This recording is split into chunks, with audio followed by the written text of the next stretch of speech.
들릴라에게서 빠져나오라 라는 말씀을 가지고 여러분과 함께 오늘도 말씀을 나눠보고자 합니다. 사람은 누구나 살아가면서 실수라는 것을 하게 됩니다. 실수를 하지 않는 사람은 없을 거예요. 그러나 그 실수를 통해서 변화되는 사람이 있는 반면 실수를 반복하게 되는 사람이 있다는 것입니다. 여러분들도 살아오면서 실수한 경험이 다소 있을 거예요. 그리고 여러분들은 그 실수의 경험을 통해 성장되어져 왔을 것입니다. 여러분들 중에는 실수를 통해서 잘못된 것을 깨닫고 그 실수를 반복하지 않기 위해 노력하고 애씀으로 인해 더 좋은 길로 전진하는 사람이 있는가 하면, 실수를 알았음에도 불구하고 되돌이키지 못한 채 그 실수를 또다시 반복하면서 괴로워하는 사람이 있을지도 모르겠습니다. 오늘 말씀을 통해서 여러분들의 삶 가운데서 믿음으로 바로 서지 못한 어떤 모습들이 있다면 그것으로부터 돌이켜 주님 앞에 바로 설 수 있게 되기를 주님의 이름으로 축복합니다. 자, 우리 4절 말씀을 한번 볼 텐데요. 4절 말씀 함께 읽어보겠습니다. 시작. 이후에 삼손이 소랫골짜기에 들릴라라 이름하는 여인을 사랑하며. 자, 오늘 본문 말씀에서는 우리가 너무도 잘 알고 있는 삼손이라는 인물이 나오게 됩니다. 다들 이미 너무 잘 알고 있는 인물이겠지만 삼손은 나실인으로서 하나님의 따로 선택함을 받은 분류된 자로서 하나님의 일을 하는 사람이었습니다. 이스라엘 민족을 구원하기 위해 세워진 사사의 사명을 감당해야 되는 사람이었다는 거예요. 그런데 그가 지금 어디에 있다고요? 소랫골짜기에 있다는 것입니다. 이 소랫골짜기는 블레셋 땅이었어요. 자신의 민족과 원수된 나라의 땅입니다. 그곳에서 지금 누구를 만났다고요? 들릴라라고 하는 이방 여인을 만나게 되는데, 성경에서는 지금 나와 있지는 않지만 여러 참고 자료에서는 이 여자는 정황상 창녀였을 것이라고 얘기를 합니다. 들릴라라는 이름의 뜻은 요염하다, 약하다, 생각나게 하다라는 이름의 뜻을 가졌습니다. 삼손의 이름의 뜻은 태양의 사람, 작은 태양이라는 이름의 뜻을 가지고 있어요. 자신의 동족을 지키기 위해서 세워진 이 사람이 자신의 사명과 책임을 망각하고 지금 이방 땅에서 놀다가 어떤 한 창녀와 만나서 사랑에 빠지게 됩니다. 저는 이 4절 말씀의 뒷부분이 참 안타깝게 다가오는데요. 들릴라라 이름하는 여인과 함께 사랑하매가 아니에요. 무슨 말인지 이해되셨나요? 다시 한번 말씀드릴게요. 들릴라라 이름하는 여인과 함께 사랑하매가 아니라고요. 뭐라고 나와 있습니까? 들릴라라 이름하는 여인을 사랑하매. 어쩌다 보니 둘이 서로 애절하고 아름다운 어떤 로맨스스러운 그런 이루어질 수 없는 사랑, 이런 게 아니라 자기 혼자 사랑에 빠졌다는 겁니다. 그게 뭐 정상적인 사랑이었겠습니까? 육신의 쾌락에 사랑에 빠진 것이 아니겠어요? 믿음의 사람들이 있어야 할 자리라는 것이 있는 겁니다. 예배의 자리, 찬양의 자리, 기도의 자리, 그 자리에 온전히 있지 못하고 세상의 어떤 호기심의 자리, 세상의 어떤 즐거움의 자리에 있는다면 그것에 있는 것들에게 마음을 빼앗길 수밖에 없다는 것입니다. 자기 민족을 지켜야 되는 사사라는 사람이 왜 이방 지역에 가 있느냐고요. 그리고 왜 거기서 창녀와 사랑에 빠지게 됩니까? 여러분들 또한 하나님으로부터 택함받아 믿음의 사람으로 세워진 사람들이 아닙니까? 여러분들은 지금 어디에 있습니까? 여러분들의 삶 속에서 여러분들은 지금 어디에 집중을 하고 계신가요? 믿음의 사람으로서 지켜야 할 자리에 있습니까? 아니면 세상의 가치를 추구하는 곳에 있습니까?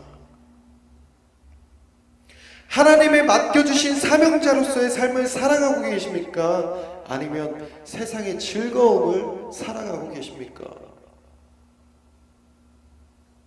사랑하는 여러분, 우리는 하나님과 온전한 사랑을 함께 교제하며 살아갈 수 있는 자들임을 기억하시기 원합니다.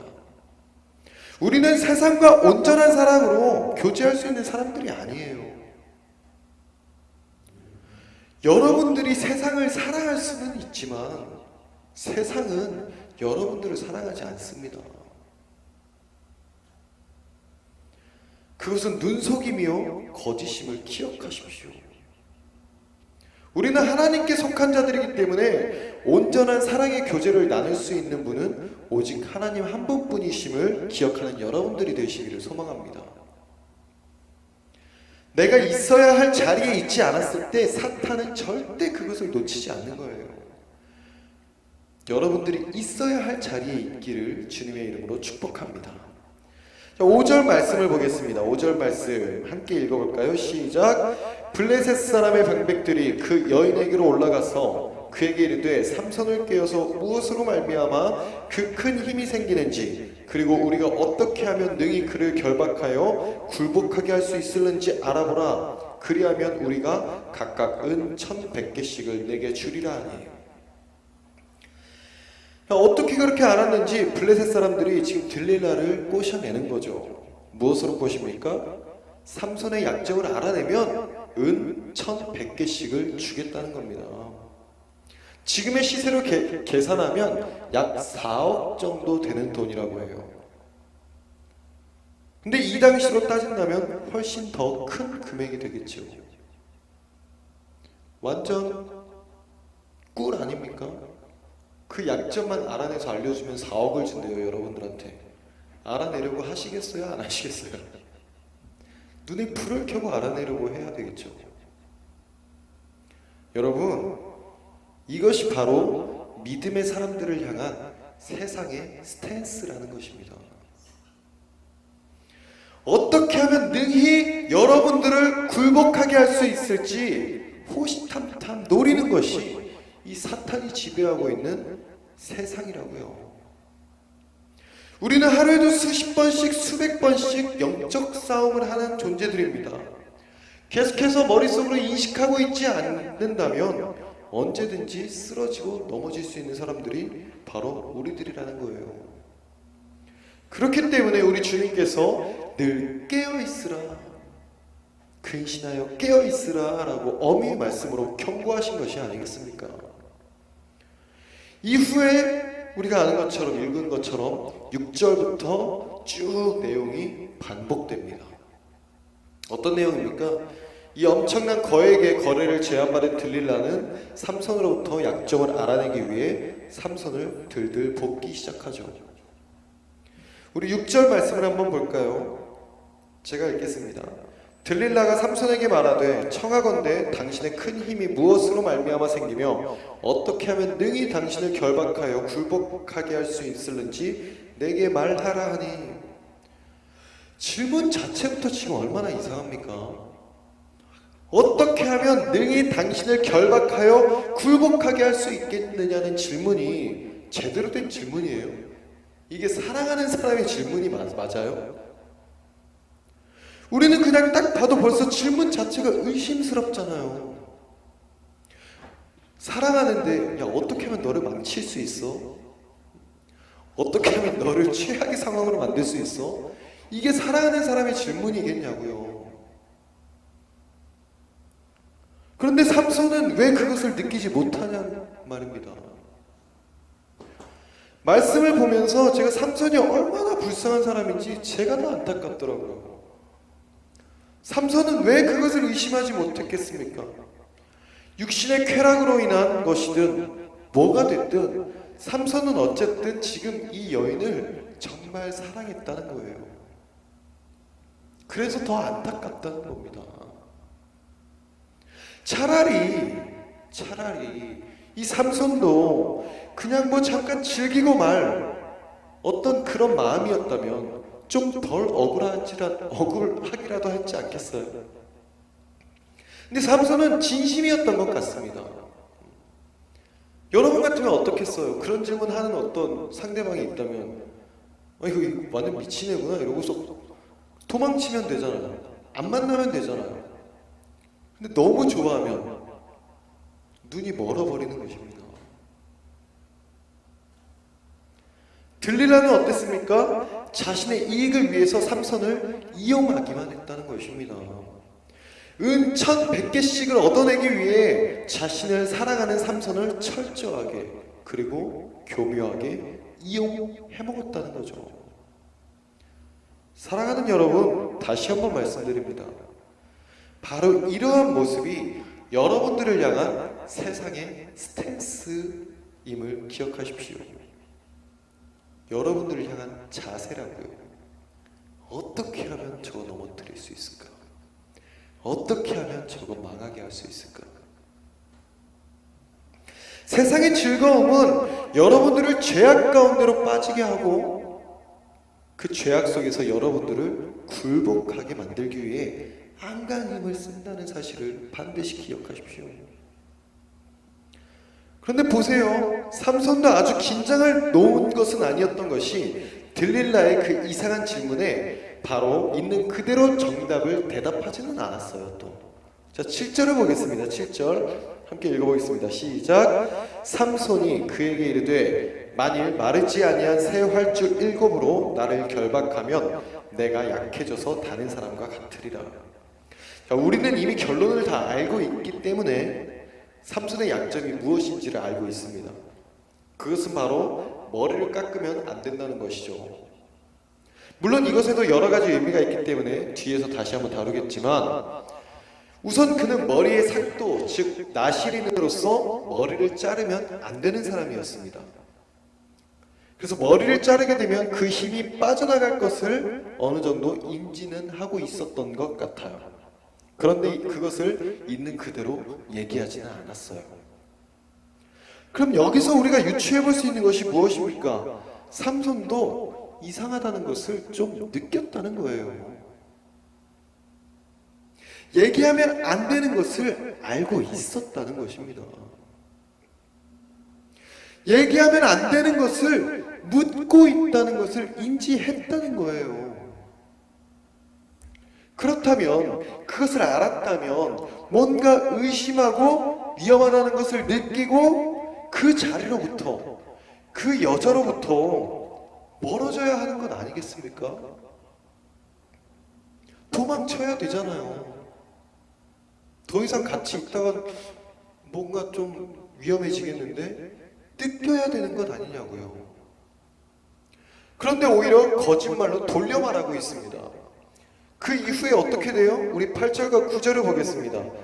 블레셋 사람의 방백들이 마르지 아니한 새 활줄 7을 여인에게로 가져오매 그가 그것으로 삼손을 결박하고 이미 사람을 방 안에 매복시켰으므로 삼손에게 말하되 삼손이여 블레셋 사람들이 당신에게 들이닥쳤느니라 하니 삼손이 그 줄들을 끊기를 불탄 삼시를 끄는 같이 하였고 그의 힘의 근원은 알아내지 못하니라. 거짓말로 알려줬는데 이 여자가 그 일을 실행을 한 겁니다. 여러분 같으면 어떨 것 같으세요? 저 같으면 너무 소름 끼칠 것 같지 않아요? 너무 소름 끼칠 것 같지 않습니까? 그나마 거짓말로 알려줬으니 망정이지 진짜 약점을 말해줬다면 이거 너무 무서운 결과가 나올 것이 뻔한 거 아닙니까? 너무 큰일 날 뻔한 거잖아요. 지금 자신의 그 괴력의 힘이 빠져나가는 것은 물론 자신의 생명이 위협을 받을 수 있었고 더 나아가 자신의 민족들이 위험에 빠질 수 있을 뻔한 거 아닙니까? 이거 너무 소름 끼치는 일이잖아요. 이렇게 소름 끼치는 일을 겪었으면 이 여자 진짜 미친 여자구나. 진짜 위험한 애구나. 내가 진짜 큰일 날 뻔했구나. 그걸 느끼고 빨리 그 자리에서 그 여자에게로부터 빠져나와야 하는 게 맞는 것 아니냐고요.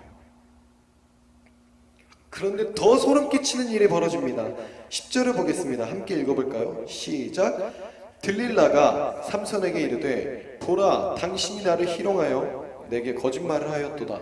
청하건대 무엇으로 당신을 결박할 수 있을는지 이제는 내게 말하라 하니. 세상 말로 미친 거 아닙니까? 여러분, 이 여자 지금 너무 무섭지 않아요? 상황이 좀 이상하게 돌아가는 거 보세요. 지금 화를 내도 누가 내야 되는 상황이에요? 삼손이 화를 내야 되잖아요. 아니, 이거 진짜 큰일 날 뻔한 상황이었다니까요. 그런데 되려 누가 화를 내고 있습니까? 들릴라가 화를 내고 있어요. 들릴라가 나를 희롱했다면서, 거짓말을 했다면서 화를 내고 진실을 말하라고 지금 억지를 부리고 있는 거 아닙니까? 내가 화를 내야 되잖아요. 야, 장난이 너무 심한 거 아니야? 날 죽일라 그랬어? 와, 너 미쳤어? 이게 정상적인 반응인데 오히려 여자 쪽에서, 들릴라 쪽에서 너 나한테 거짓말했어 이러면서 따져묻고 있다고요. 정이 확 떨어질 것 같지 않으세요? 뭐 분노가 일어나야 되는 게 맞지 않겠냐고요. 아무리 사랑의 눈이 멀어서 살이 분별이 안 된다 하더라도 이건 좀 너무한 거 아니냐 이 말입니다. 그러나 너무 안타깝게도 삼손은 이 내용을 계속 반복하게 됩니다. 우리 16절을 보겠습니다. 16절 함께 읽어볼게요. 시작. 날마다 그 말로 그를 재촉하여 조르매 삼손의 마음이 번뇌하여 죽을 지경이라. 이 정도가 되면 질려서라도 그만해야 되는 거 아니냐고요. 헤어져야 되는 거 아니냐고요. 죽을 지경이라면 그만하면 되는 것 아니냐고요. 왜 그렇게까지 괴로워하면서 번뇌하면서 죽을 지경까지 가냐 이 말입니다. 여러분, 죄의 자리에서 죄의 모습으로 인하여 괴로움에 있다면 그곳에서 나오시면 됩니다. 잘못되어 가고 있다는 것을 알고 있음에도 그 자리에 계속 머물러 있으면 스스로를 괴롭게 하는 것밖에 안 된다고요. 그 자리에서 돌이키십시오. 그 자리에서 나오세요. 여러분들이 있을 곳이 아닌 곳에서 왜 계속 괴로워하면서 몸부림치고 있냐 이 말입니다. 여러분들이 있어야 할 자리로 돌아오시기를 원합니다. 그런데 결국 삼손은 자신의 약점을 솔직하게 얘기하게 됩니다. 17절을 봅니다. 삼손이 진심을 드러내어 그에게 이르되 내 머리 위에는 삭도를 대지 아니하였나니 이는 내가 모태에서부터 하나님의 나시린이 되었습니다. 만일 내 머리가 밀리면 내 힘이 내게서 떠나고 나는 약해져서 다른 사람과 같으리라 하니라. 자기 스스로도 알고 있는 겁니다. 모태에서부터 하나님의 나시린이 된 사람이라는 것을 자기도 알고 있었다고요. 그런데요 여러분, 나시린은 머리만 안 자르면 되는 것이 아니었어요. 민수기 6장에 보면 나시린이 하지 말아야 될 행동과 해야 될 행동들이 나오게 되는데요. 포도주와 독주를 마시면 안 되고, 머리를 자르면 안 되고, 시체를 가까이 하면 안 된다, 뭐 이런 내용들이 나와 있습니다. 그런데 삼손은 이미 포도주와 독주도 마셨을 것 같고요, 시체도 가까이 하고 다 했단 말입니다. 사람들을 죽이고 뭐 나귀 턱뼈 빼가지고 그랬으니 다 했다고요. 머리만 안 잘랐어요. 머리만. 그래서인지 그는 아마 이런 생각을 했을지도 모르겠습니다. 포도주를 마셨을 때도 시체를 가까이에 했을 때도 그의 힘이 계속 유지가 됐단 말이죠. 그러니까 어찌 보면 머리를 자른다고 해도 그 힘이 유지가 될 것이라고 생각했을지도 모를 것 같아요. 삼손은 살아오면서 자신의 힘을 믿어왔던 사람이었습니다. 어떤 어려움이 닥칠 때마다 자기의 그 힘과 능력으로 그 모든 것을 헤쳐나오고 이겨냈던 사람이에요. 나시린으로서 하나님께 드려진 사람이었지만 하나님을 찾으며 나아가지는 않았습니다. 자신의 힘과 능력으로 그 모든 어려움을 해결해 왔던 사람이었다고요. 그래서 어떻게 됩니까? 20절과 21절을 봅니다. 들릴라가 이르되 삼손이여 블레셋 사람이 당신에게 들이닥쳤느니라 하니 삼손이 잠을 깨며 이르기를 내가 전과 같이 나가서 몸을 떨치리라 하였으나 여호와께서 이미 자기를 떠나신 줄을 깨닫지 못하였더라. 블레셋 사람들이 그를 붙잡아 그의 눈을 빼고 끌고 가사에 내려가 놋줄로 매고 그에게 옥에서 맷돌을 돌리게 하였더라. 사실 그의 힘은 머리에 있던 것이 아니었습니다. 하나님의 능력에서 있었던 것이었음을 믿으시기 바랍니다. 내가 전과 같이 나가서 몸을 떨치리라 하는 모습을 보세요. 그는 여전히 그 힘이 계속 유지되고 있는 줄 알았던 것 아닙니까? 그 뒤에 안타까운 말이 나오잖아요. 여호와께서 이미 자기를 떠나신 줄을 깨닫지 못하였더라.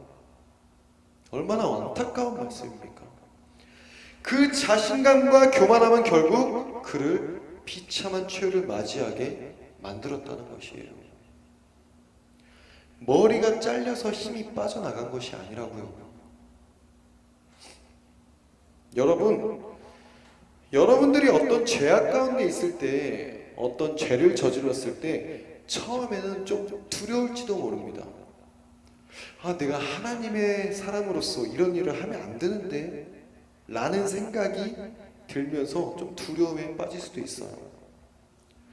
왜요? 하나님으로부터 벌받게 될까봐, 무슨 일이 생길까봐 두려움에 조마조마하는 것이죠.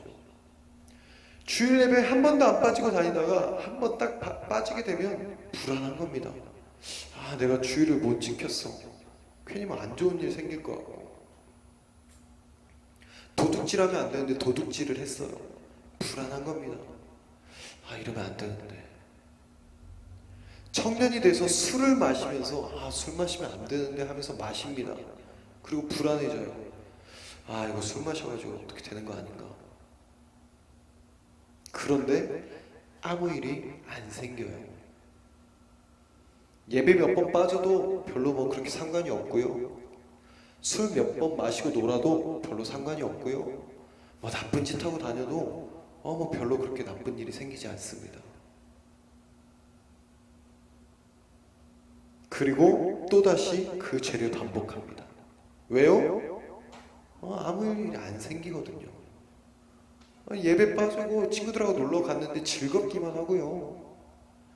친구들하고 모여서 술 마시는데 재밌기만 합니다. 뭐 별로 나쁜 일 안 생겨요.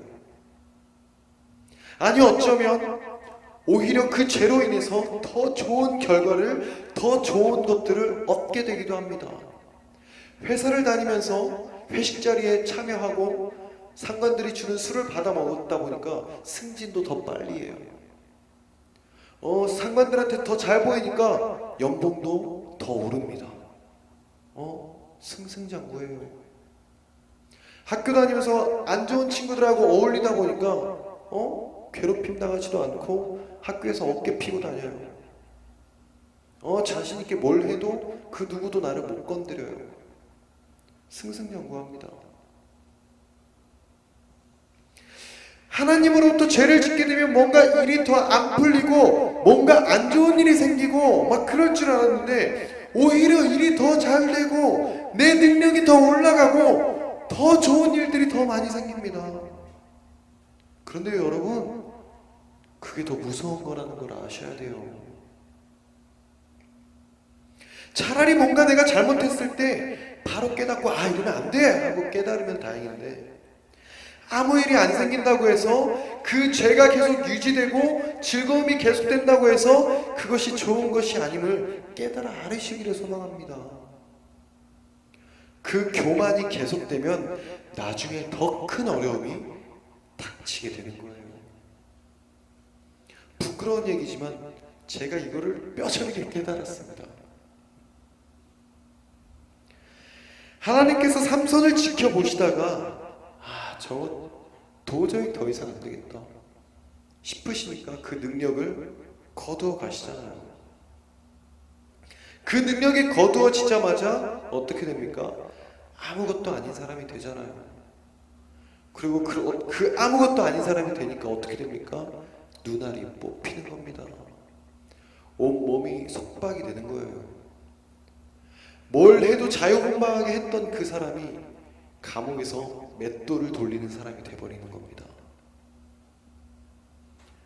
그리스도인의 힘은 하나님이 나와 함께 계실 때 그 능력이 나타나는 것임을 믿으시기 바랍니다. 반대로 하나님과 함께 있지 않을 땐 아무 능력이 나올 수가 없는 겁니다. 내가 잘나서가 아니에요, 여러분. 내가 잘해서가 아닙니다. 우리는 하나님이 없으면 아무것도 아닌 사람들입니다. 어떤 나의 능력과 나의 대단한 모습으로 어떤 일들이 나오는 것이 아니라고요. 내가 하나님께 얼마나 더 잘하고 내가 하나님께 뭘 얼마나 더 드리고 해서 그 능력을 받은 사람들이 아니라는 것입니다. 하나님께서 나와 함께 계실 때 나를 통해서 그 하나님의 능력이 더해진다는 것을 믿으시기 바랍니다. 마지막으로 22절을 읽고 마치겠습니다. 22절 함께 읽겠습니다. 시작. 그의 머리털이 밀린 후에 다시 자라기 시작하니라. 사실 오늘 21절까지만 읽고 마치고자 했는데 22절까지로 본문을 정하게 됐어요. 22절에서 말하고 있는 이 머리털이 다시 자라기 시작했다는 것은 단순하게 시간이 지나면서 머리털이 자랐다는 얘기를 하기 위해 성경에 기록된 것이 아닙니다. 아까 말씀드린 대로 민수기 6장을 보면 나 시린으로서 해야 할, 하지 말아야 할 여러 가지 내용이 나옵니다. 그 여러 내용들 중에 만약 나 시린이 하지 말아야 할 어떤 일이 벌어진다면 그는 머리를 밀게 하는 내용이 있어요. 그 말은 무엇입니까? 그 이전의 것들을 다 밀어버리고 새로 정결하게 한다는 것입니다. 이전에 부정하던 것을 다 버리고 다시 하나님의 나시린으로서 서게 하는 의식을 얘기한다는 것입니다. 이 22절의 대목에서 앞으로 삼손이 어떤 마음을 가지고 어떻게 행하게 될지를 보여주는 장면이라는 거죠. 그리고 여러분들 모두가 너무 잘 알고 있듯이 이 삼손은 마지막에 하나님께 그 마음을 돌이키고 사사로서의 마지막 최후를 장식하게 됩니다. 사랑하는 여러분, 오늘 우리는 실수의 자리에서 벗어나지 못하고 계속해서 같은 실수를 반복함으로 인해 비참한 최후를 맞이하게 된 삼손의 모습을 보게 되었습니다. 세상이 믿음의 사람들을 어떻게 쓰러뜨리려 하고 어떻게 무너뜨리려 하는지도 봤을 것입니다. 믿음의 사람들이 믿음의 사람으로서 있어야 할 자리에 있지 않았을 때 세상이 어떤 유혹을 하고 세상이 어떻게 우리를 잡아 끌어내리려 하는지도 봤을 줄로 믿습니다. 실수할 수 있습니다. 누구나 실수할 수 있어요. 그러나 그 실수가 반복되어서는 안 된다는 것입니다. 실수했다는 것을 인지했다면 이제는 돌이켜야 할 때라는 것입니다. 실수한 그 자리에 계속해서 머물러 있어봐야 그 실수를 계속해서 반복하는 것밖에는 안 된다는 거예요. 여러분들 곁에 있는 들릴라가 무엇입니까? 여러분들을 붙잡고 있는 들릴라가 무엇입니까? 여러분들을 무너뜨리게 하고 있는 들릴라가 무엇입니까? 그것으로부터 빠져나오십시오. 그것으로부터 도망쳐 나오십시오. 여러분은 하나님의 선택받은 백성임을 다시 한번 기억하기 원합니다. 죄로부터 돌이키시고 세상으로부터 그 발걸음을 옮기십시오. 여러분들이 그곳에서 돌이켜 하나님 앞으로 나아갈 때 우리 주님께서는 여러분들을 사랑으로 끌어안으시고 기쁨으로 맞아주실 줄로 믿습니다. 여러분들 또한 나실인 된 자들임을 기억하세요. 하나님의 택함 받은 자들입니다. 세상에 속해서 즐거움을 쫓으려고 해봐야 망하는 길밖에 안 된다고요. 하나님과 함께 있을 때 하나님의 능력으로 힘입어 하나님과 함께 동행하며 하나님께 영광을 돌리는 삶을 살아내는 여러분들이 되시기를 주님의 이름으로 축복합니다.